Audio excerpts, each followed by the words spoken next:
میرا دل کرتا ہے کہ میں یہ حدیث نہ لوگوں کی روحوں تک اتار دوں۔ حضور فرماتے ہیں میں نے جس کے سامنے دین پیش کیا اس نے دلیل مانگی، وہ بھی کوئی اپنا ہے جو اپنوں سے دلیلیں مانگے، وضاحتیں مانگے، یہ کیسے تھا تو وہ کیسے تھا، تو یہ چیز کدھر سے آئی تو وہ کدھر گئی۔ آپ اپنوں سے دلیلیں مانگ رہے ہیں، آپ اپنوں کو کٹہروں میں کھڑا کیا ہے۔ حضور یہ نہیں فرماتے کہ دلیل تھی کوئی نہیں، فرمایا جس نے مانگی میں نے دی دلیل، اور لوگ دلیل دیکھ کے مسلمان ہوئے۔ حضور فرماتے ہیں لوگوں سنو یہ میرا ابو بکر ہے، میں نے اسے کہا کلمہ پڑھ لے، اس نے دلیل ہی کوئی نہیں مانگی، فوراً ہی کلمہ پڑھ کے مسلمان۔ یہ احساس ہے۔ یہاں تو تھک گئے لوگ اپنوں کو دلیلیں دیتے، وہ جی ویسے کیسے تھا، تو ایک بندہ یہ کہہ رہا تھا تو دوسرا کہنے دے جو دنیا کہتی ہے، تو اپنی بات کر، تو بتا تو کیا کہتا ہے، اپنی رائے بیان کر، تیرا نظریہ کیا ہے، تیرا ذوق کیا، تو چھوڑ لوگ کیا کہتے ہیں، اپنی بات کر۔ اگر ابو بکر صدیق لوگوں کے کہنوں پہ چلتے تو مکہ تو سارا کچھ اور کہہ رہا تھا، اس وقت تو کچھ تھا ہی نہیں جو کہتا کہ نہیں تو ٹھیک چل رہا ہے، دنیا ساری کچھ اور کہہ رہی تھی، لیکن صدیق اکبر کہہ رہے تھے نہیں نہیں، سچ وہ ہے جو مدینے والے رسول فرماتے ہیں، سچ وہ ہے جو میرے آقا نے فرمایا ہے۔ اپنی زندگی میں انہوں نے بتایا لوگوں کو کہ دین کا مزہ لینا ہے تو پھر ذرا غلامی کر کے آتا ہے، پھر ذرا پورا پیار کر کے آتا ہے، پھر پوری محبت دے کے پھر غلامی کا مزہ۔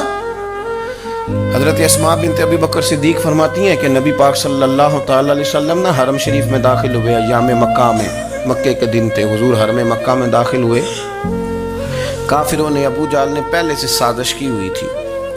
جیسے ہی حضور اندر داخل ہوئے تو شور کرنے لگا، کہنے لگا یہ تمہارے بتوں کو برا کہتے ہیں اور تمہیں شرم نہیں آتی، یہ تمہارے معبودوں کو گالی دیتے ہیں، معاذ اللہ یہ برا کہتے ہیں، میں خیال نہیں آتا۔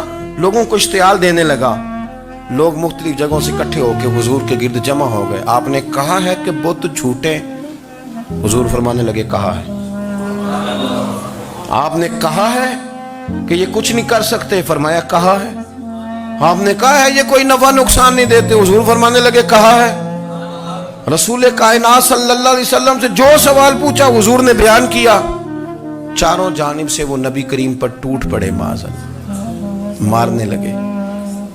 حضرت صدیق اکبر گھر میں بیٹھے کھانا کھا رہے تھے، کسی نے کہا ابو بکر وہ تو حرم میں حضور کو مار رہے ہیں، نہ سر پہ ٹوپی نہ پیروں میں جوتا۔ ابو بکر دوڑے، سر پٹ دوڑے، بھاگے۔ حضور زمین پہ لیٹے ہوئے تھے، وہ تکلیف دے رہے تھے۔ حضرت صدیق اکبر نے 2 کو پکڑ کے ادھر پھینکا، 4 کو ادھر پھینکا، 5 کو ادھر پھینکا، ایک جملہ بار بار زبان سے کہتے ظالمو انہیں مارتے ہو جو تمہاری نجات کا سامان لے کے آئے، انہیں تکلیف دیتے ہو جو کہتے ہیں اللہ میرا رب ہے، انہیں مارتے ہو، شرم نہیں آتی۔ اب انہوں نے حضور کو چھوڑ کے تو جناب صدیق اکبر کو مارنا شروع کیا۔ حضرت صدیق اکبر، عقبہ بن ابی معیط، عتبہ عتیبہ، ان کے ہاتھوں میں جوتے تھے۔ آج کل جوتے وہ نہیں ہوتے جو زمانے میں تھے، جوتا ہوتا تھا لکڑی کا، کھڑاؤں کہتے تھے، وہ جوتے پکڑ لیے اور جناب صدیق اکبر کے سر پہ مارنے شروع کیے۔ سر پہ جوتے لگ رہے ہیں، لگتے جا رہے ہیں، خون بہتا جا رہا ہے۔ حضرت صدیق اکبر نے بازو کھولے ہوئے، بے ہوش ہو کے گرے۔ حضرت اسماء کہتی ہیں میرے والد کو لوگ گھر لائے تو سر بھی سارا لہو سے بھرا ہوا تھا، چہرہ بھی سارا لہو سے بھرا ہوا تھا۔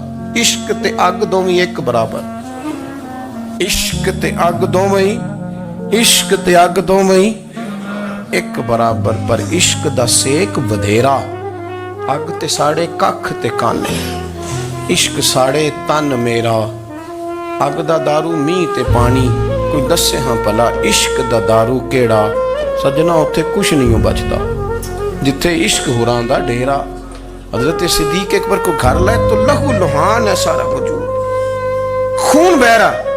جناب اسماء کہتی ہے میں نے سر پہ ہاتھ رکھا، دیکھوں کہاں کہاں میرے والد کو، میں رو رہی ہوں، میں نے سر پہ ہاتھ رکھا تو کہتی ہیں بال بھی میرے ہاتھ میں آ گئے اور سر سے چمڑی بھی اتر کے میرے ہاتھ میں آ گئی، گوشت بھی سر سے اترنے لگا، سارا سر ان کا مار مار کے انہوں نے نازک بنا دیا، نرم کر دیا۔